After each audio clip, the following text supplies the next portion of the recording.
Alhamdulillahirrahmanirrahim. Bersyukur kita kepada Allah Subhanahu wa Ta'ala.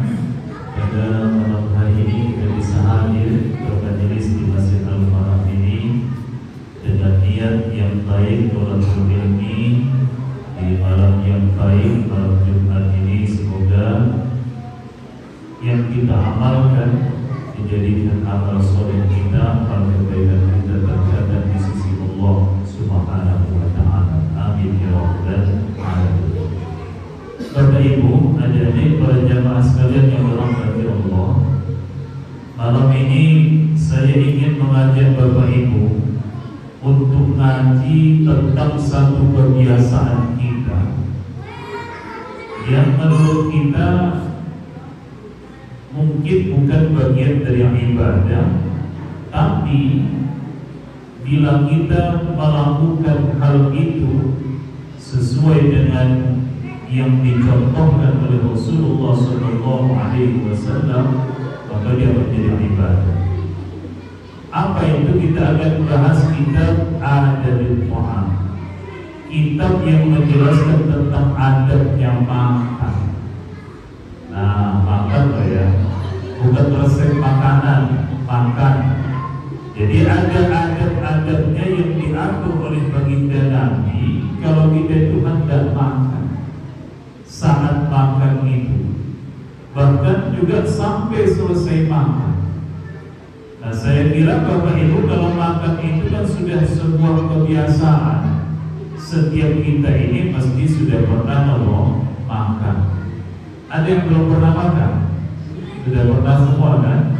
Nah, jadi supaya makan itu bernilai ibadah di sisi Allah Subhanahu wa Ta'ala, Nabi itu menyebutkan banyak sekali hadis tentang itu. Makanya Imam An-Nawawi itu membuat satu bab seperti tadi yang saya sampaikan. Kemudian ada sumber-sumber yang lain. Jadi kita akan bahas nanti tentang at-tasmiyah fi awwalihi wal 'abdi fi akhirih, tentang membaca basmalah ketika di awal makan itu dan membaca alhamdulillah ketika selesai. Jadi sebenarnya ada banyak sekali hadis-hadis itu, dan itu menunjukkan betapa luasnya hal yang disampaikan baginda Nabi itu terkait dengan masalah makan. Nanti ini bab makan, ada lagi nanti dalam kitab yang sama ini bab minum, bagaimana cara makannya Nabi itu. Nah, itu semua dianjurkan supaya kita contoh. Dan kalau makan itu kemudian bersesuaian dengan yang diajarkan baginda Rasul Sallallahu Alaihi Wasallam, bahkan makan itu Bapak Ibu bisa menjadi jalan bagi kita untuk mendapatkan ampunan Allah atas dosa-dosa kita yang telah lalu. Jadi Bapak Ibu bisa pahami, makan saja itu seperti itu di dalam Islam. Makanya tadi saya katakan orang makan itu bisa mendapatkan ampunan Allah atas dosa-dosanya yang telah lalu. Tapi ya jangan disimpulkan bahwasanya kalau begitu, kalau ingin mendapatkan pengampunan dosa yang banyak, makan yang banyak. Dan itu keliru. Nah, kita awali. Dalam bab ini ada satu riwayat Bapak Ibu sekalian dari Umar bin Abi Salamah radhiyallahu anhu. Disebutkan beliau Rasulullah itu pernah bersabda, kalau makan kata Nabi, Samillah, Samillah wa kul biyaminik wa kul bimnayanik. Samillah, sebutlah nama Allah ini. Bagaimana menyebut nama Allah itu? Minimal itu kalau makan Bapak Ibu jangan dilupakan baca nama Bismillah. Jangan pernah lupa. Nah, di sini belum disebutkan oleh baginda Nabi apa maknanya, mengapa kok kalau makan itu kita dianjurkan oleh baginda Rasul menyebut nama Allah itu. Bismillah, baca nama Bismillah. Niku sing paling singkat loh niku. Kalau jenengan ingin yang lebih sempurna ya Bismillahirrahmanirrahim.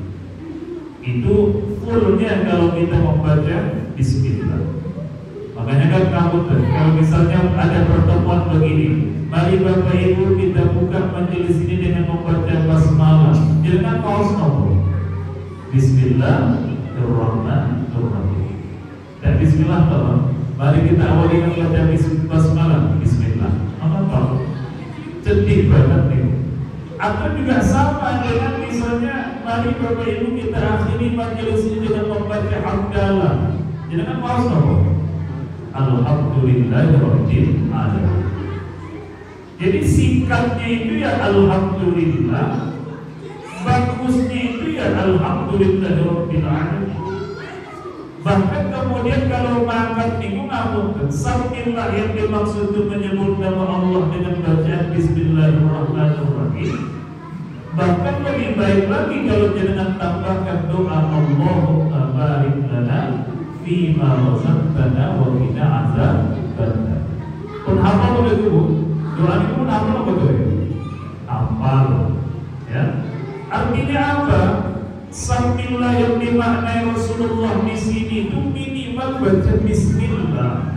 Tapi jangan pernah kemudian kita menyalahkan orang kalau ada yang membaca itu sampai lengkap Bismillahirrahmanirrahim. Jadi sambillah itu minimal Bismillah. Nah sekarang pertanyaannya begini, mengapa kok kemudian kita itu diperintah Nabi itu kalau makan itu baca itu Bismillah? Mengapa demikian? Ini belum kita lihat hadisnya ya, tapi kita pahami dulu maknanya itu. Karena makanan yang kita makan itu rezeki secara khusus diberikan Allah kepada kita. Jangan Bapak Ibu kalau sedang makan itu, makanan yang panjenengan makan itu rezeki yang khusus diberikan Allah kepada panjenengan. Jangan percaya apa betul?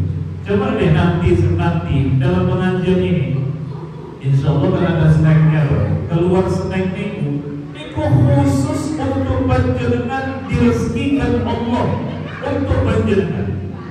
Wong nyatanya yang gak datang ngaji arah itu tidak dapat, tapi yang datang ngaji ini mendapatkan makanan itu. Wujud betapa Allah itu mengkhususkan bagi kita rezeki berupa makanan. Maka jangan lupakan nama Allah ketika kita diberikan Allah rezeki berupa makanan. Jangan sekedar makan saja, lalu kemudian kita lupakan Allah yang memberikan rezeki. Bapak Ibu misalnya begini, kalau jenengan lagi lapar ya, namun sangat lapar, terus ada makanan enak di hadapan panjenengan, niku jenengan keinginan Gusti Allah mau keinginan panganan itu. Jujur mawon, dia mesti keinginan makanan itu. Sering lupa kita menyebut nama Allah itu, padahal Allah yang memberikan kepada kita makanan itu. Mengapa demikian? Nah, nanti akan dijelaskan oleh baginda Nabi mengapa kok kemudian kita harus membaca Bismillah ketika makan itu. Lalu dikatakan lagi, wa qul biyaminik, makanlah dengan tangan kananmu. Jangan makan pakai tangan kiri. Namun di sini kira-kira banyak yang makan pakai tangan kanan atau tangan kiri? Tangan kanan. Memang Nabi itu ajarkan begitu, makan itu menggunakan tangan kanan, jangan pakai tangan kiri. Tapi sekarang panjenengan bisa lihat betapa ujian kepada umat Islam itu untuk melibatkan adab makan itu banyak sekali. Bapak Ibu coba deh, dengan misalnya datang ke warung steak itu, warung steak itu naik kanan dan itu megang apa? Megang pisau, tangan kirinya megang garpu. Lalu ketika dimakan itu dagingnya disayat-sayat dulu, baru kemudian ditusuk. Yang memasukkan ke mulut kita yang ada garpunya itu pakai tangan kiri. Itu hati-hati loh Ibu. Karena apa? Karena Nabi kita itu mengajarkan makan itu jangan pakai tangan kiri tapi pakai tangan kanan. Dulu ada sahabat Nabi Bapak Ibu, Dilihat oleh Rasulullah itu dia makan pakai tangan kiri, diingatkan Nabi, kamu itu makan pakai tangan kanan, kata Nabi. Apa jawaban dia? Maaf ya Rasul, saya tidak bisa. Kamu makan pakai tangan kanan, kata Nabi lagi, saya tidak bisa.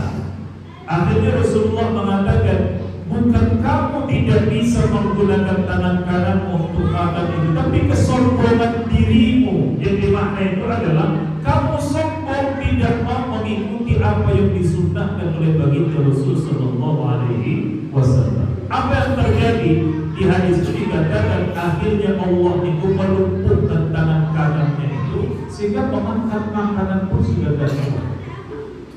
Itu sebabnya saya katakan kepada Bapak Ibu, jangan sampai kita menggunakan tangan kiri dalam makan itu, apalagi diniati untuk tidak mengikuti adat yang dianjurkan Rasulullah Sallallahu Alaihi Wasallam.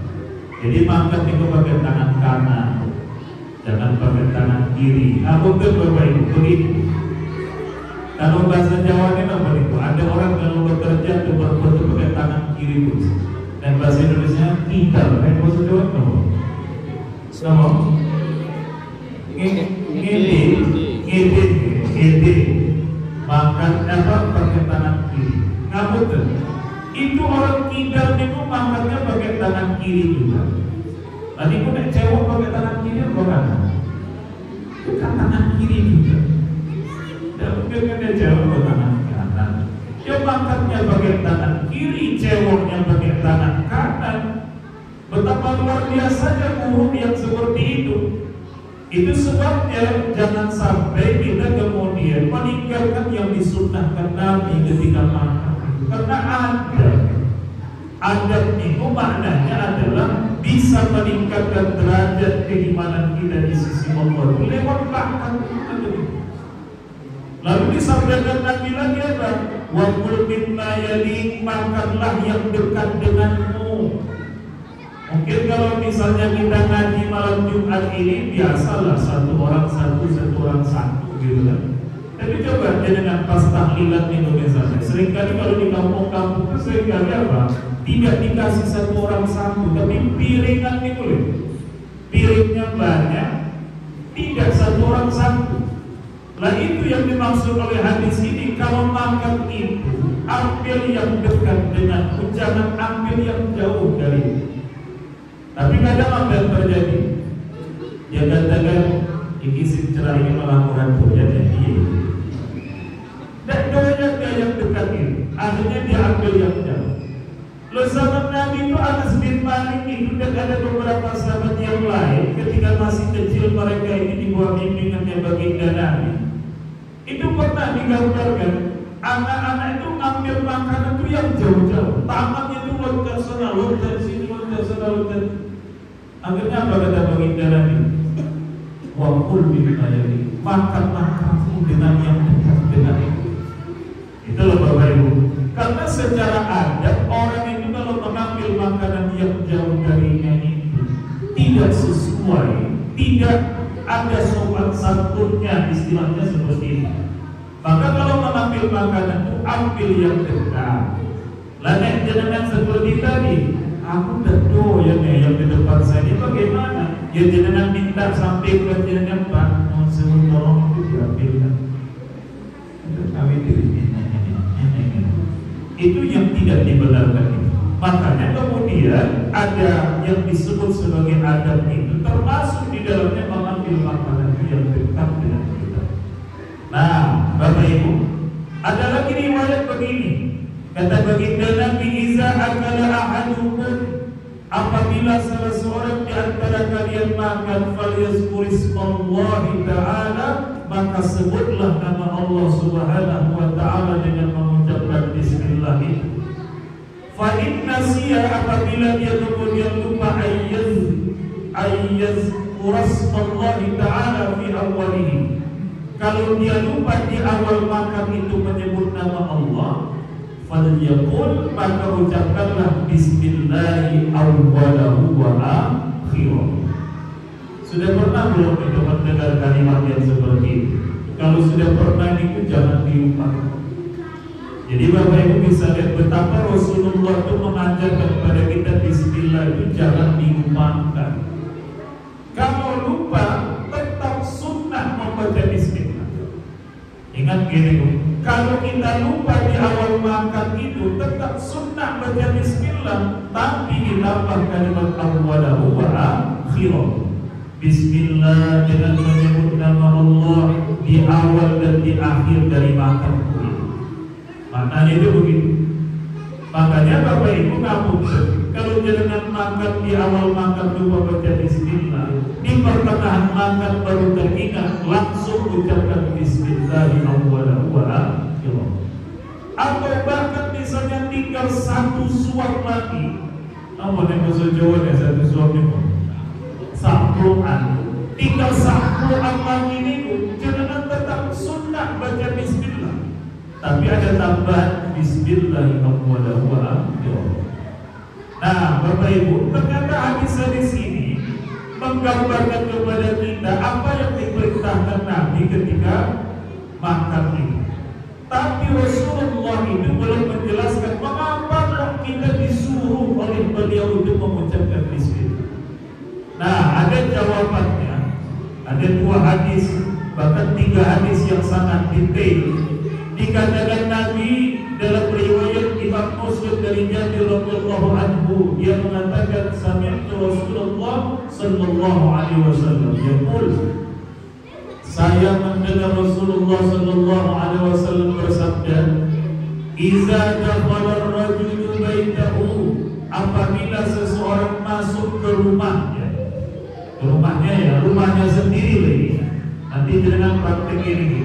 Kata Nabi, apabila seseorang masuk ke rumahnya, fadzakarallaha ta'ala inda dukhuli, lalu dia menyebut nama Allah ketika hendak masuk itu dengan membaca minimal bismillah, kemudian wa inda tu'ani, dan ketika dia hendak makan.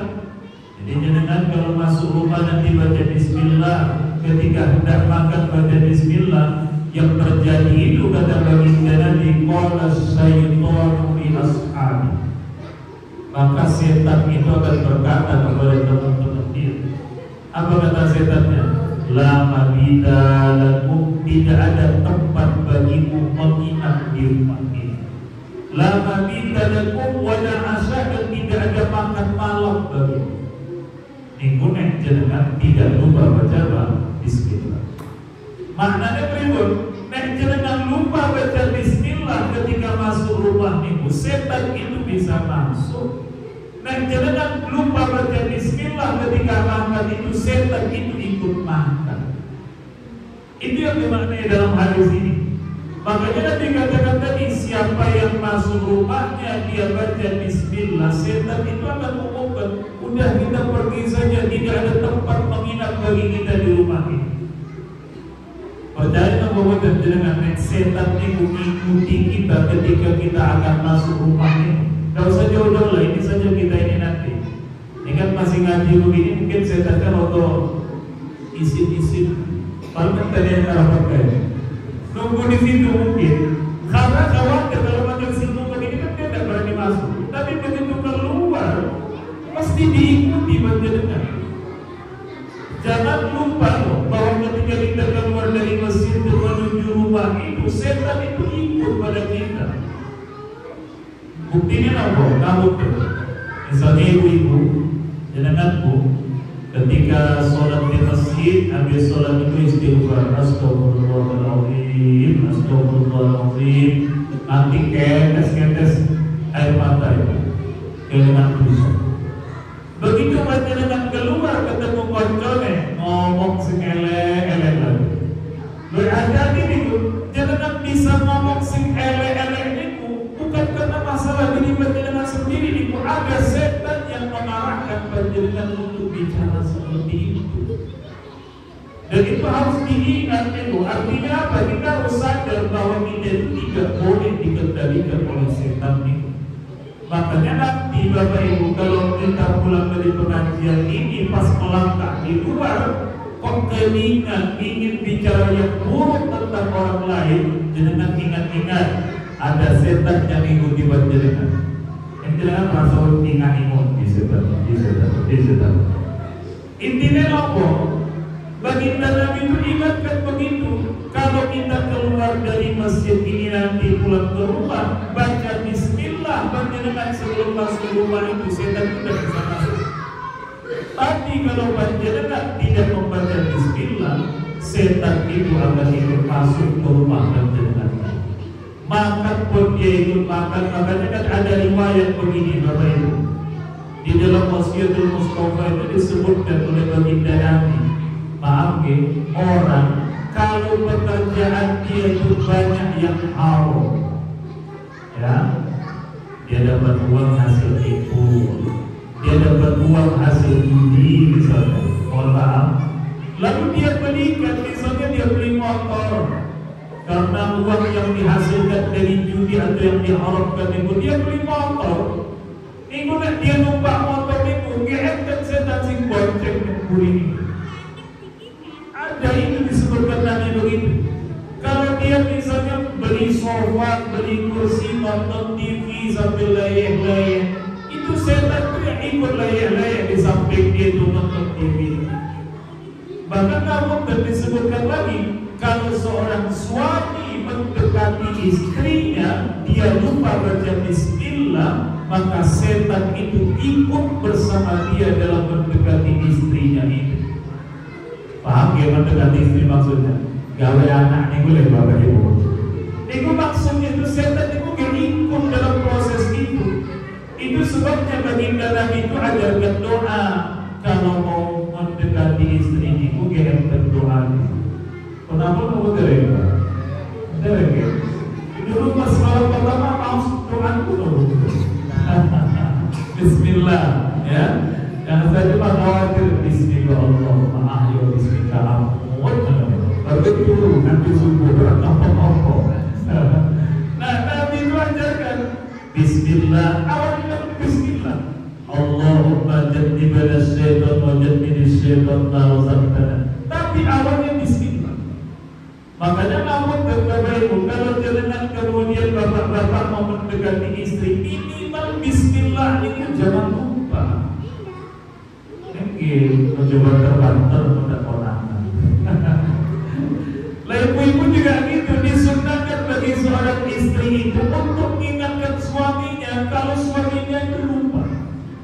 Kalau ibu-ibu nanti malam itu tahu juga atau gitu. Nah ibu didekati suami, jangan harus bilang Bismillah lupa Bismillah, awas era Bismillah orang.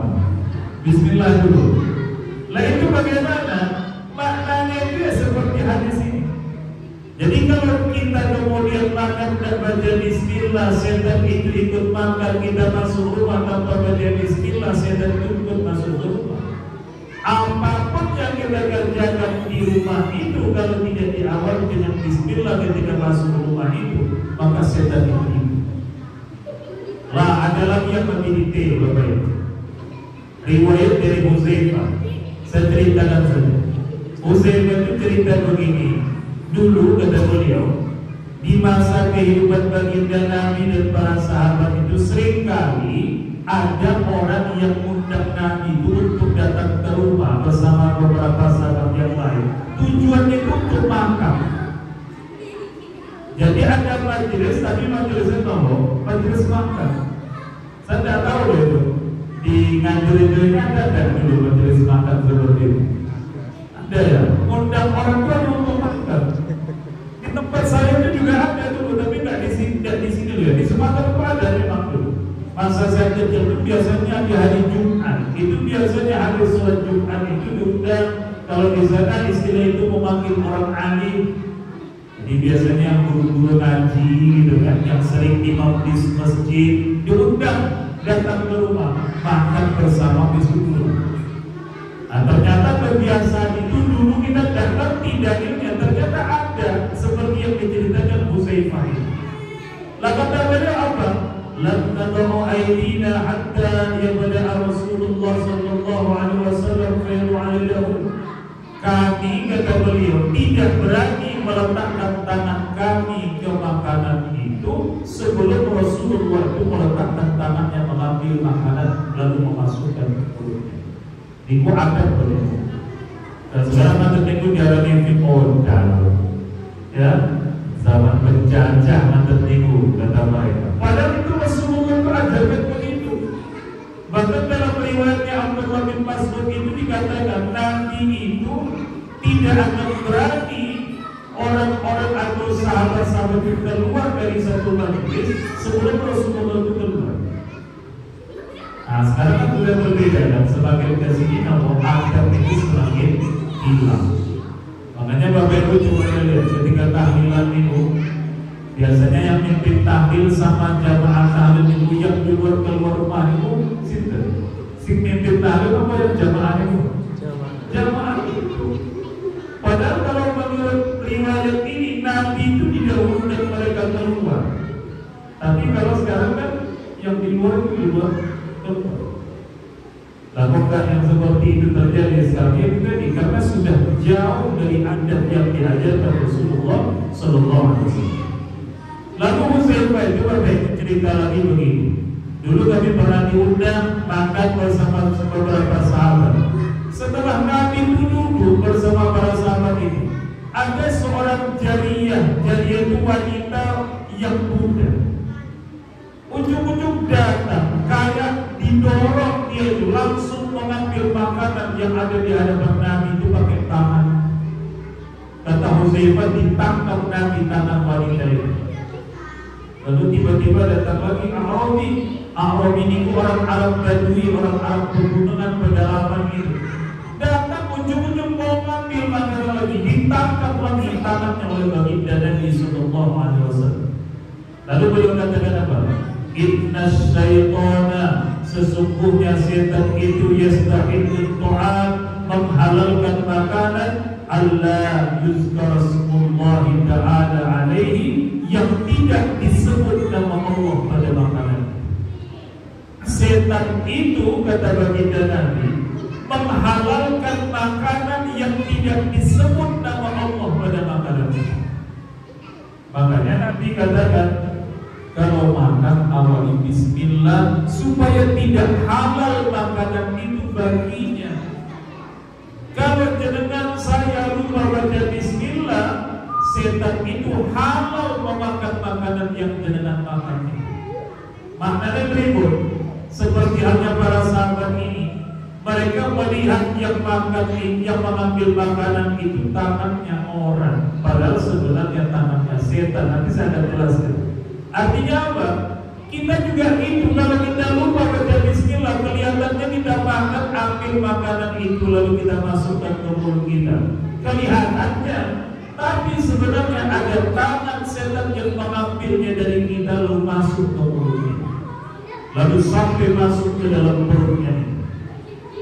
Tapi kan kita tidak lihat Bapak Ibu. Makanya kemudian baginda Nabi itu jelaskan di hadis ini. Apa kata beliau? Wallazi nafsi biyadihi, demi Allah bersumpah baginda Nabi itu, inna yadahu fi yadi ma'a yadaihima, sesungguhnya tangan setan itu ada di dalam genggamanku bersama tangan dua orang itu. Dua orang yang dimaksud itu Arabi sama siapa tadi? Budak wanita itu. Dipegang Nabi tangan itu, kelihatannya para sahabat.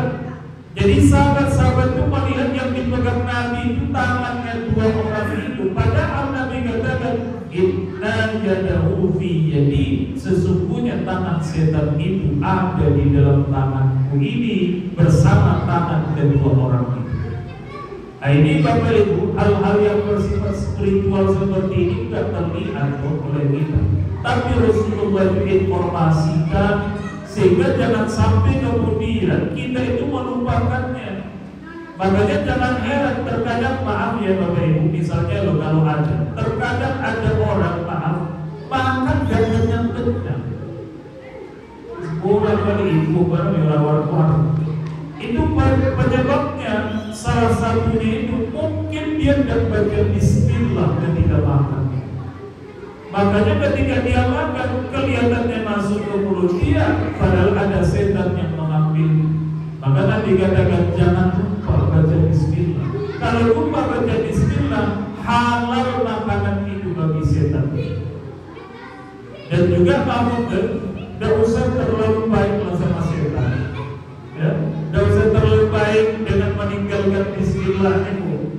Biarkan setan itu mati kelaparan. Tapi kalau dengan lupa baca bismillah, setan itu makan. Itulah yang dimaksud dengan hadis ini. Makanya kemudian baginda Nabi katakan, jangan lupa baca bismillah, karena kalau tidak baca bismillah, halal makanan itu bagi setan.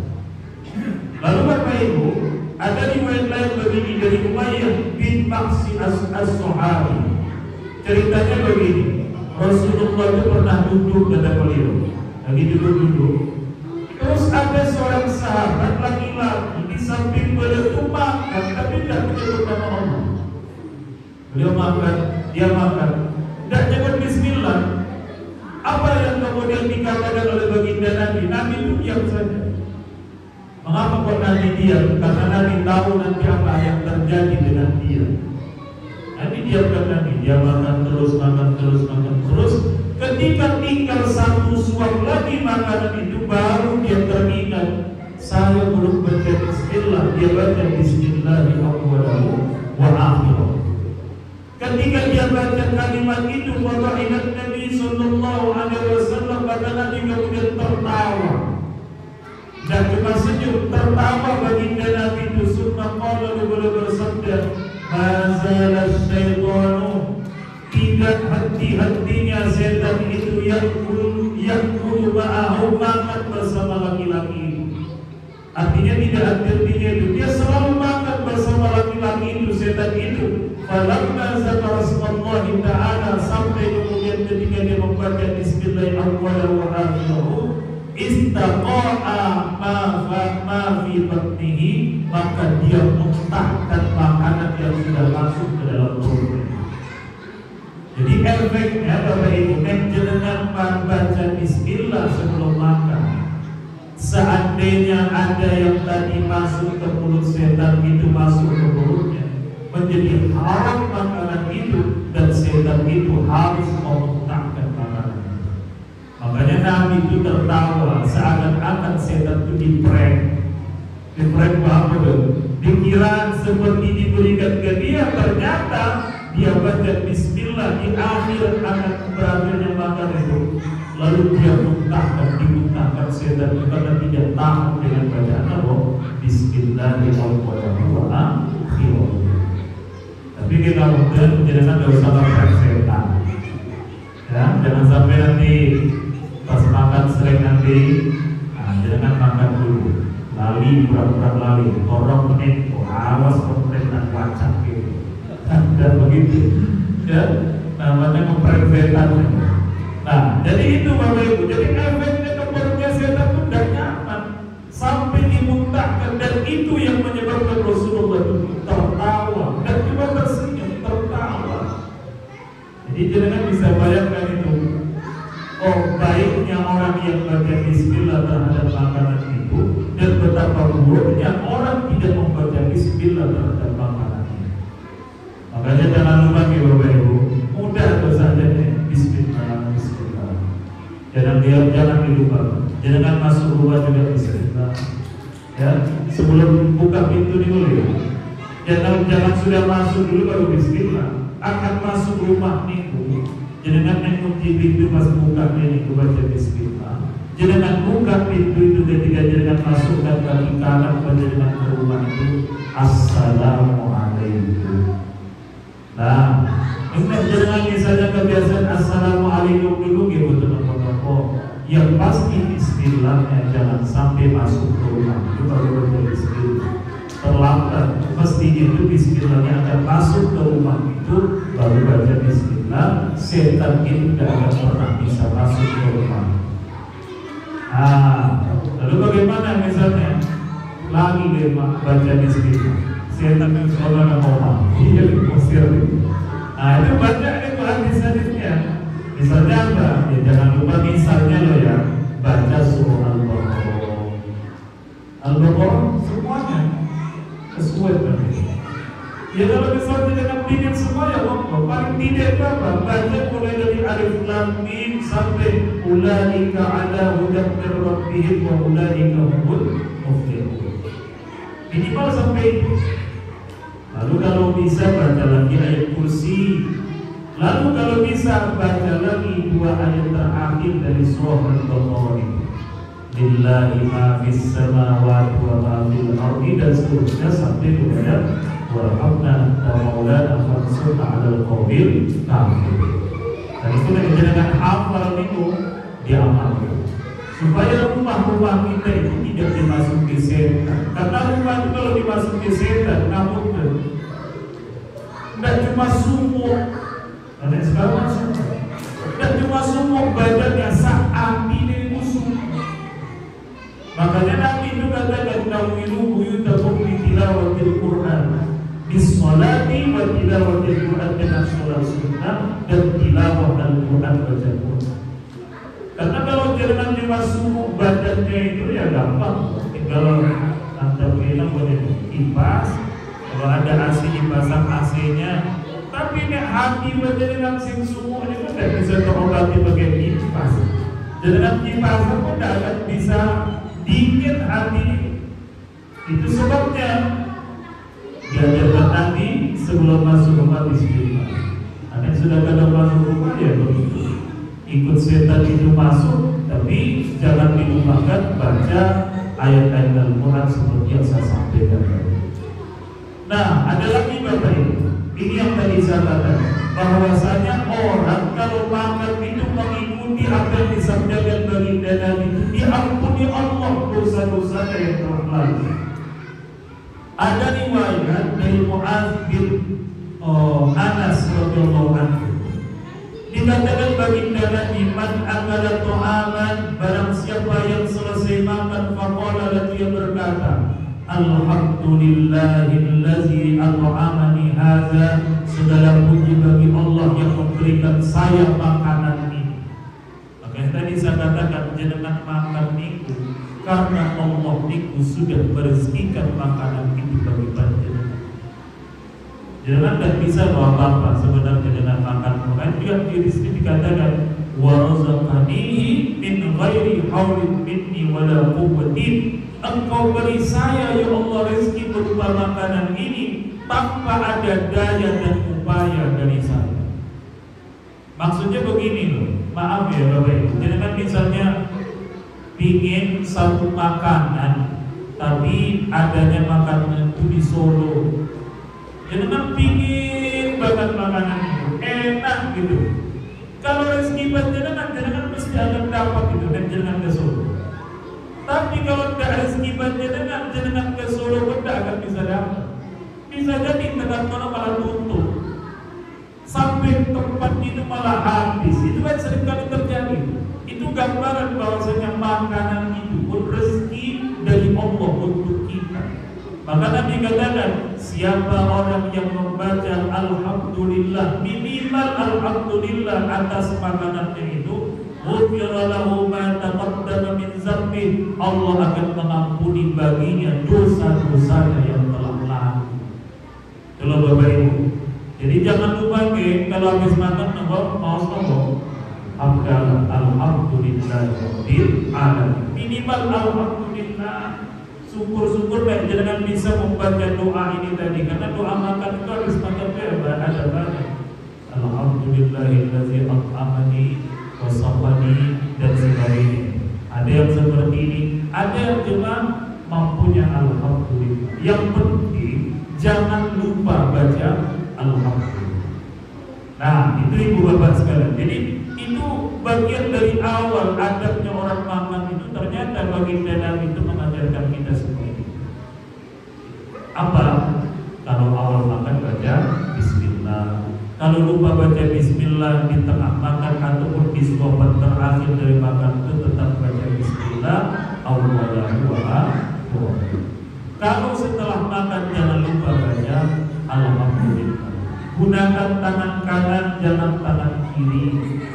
Bagaimanapun karena yang disunnahkan Nabi itu menggunakan tangan kanan, jangan menyelisih sunnahnya baginda Nabi, apalagi diniati untuk bisa bebas dari aturan yang ditetapkan Nabi.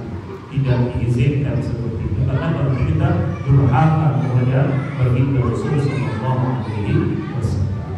Jadi saya kira itu saja dulu Bapak Ibu kajian kita di malam hari ini. Ada banyak sebenarnya, tapi di awal ini kita bahas tentang itu dulu. Jadi baca Bismillah awal dan akhirnya baca. Mudah-mudahan bermanfaat. Kalau ada yang perlu ditanyakan di monggo. Allahumma. Assalamualaikum.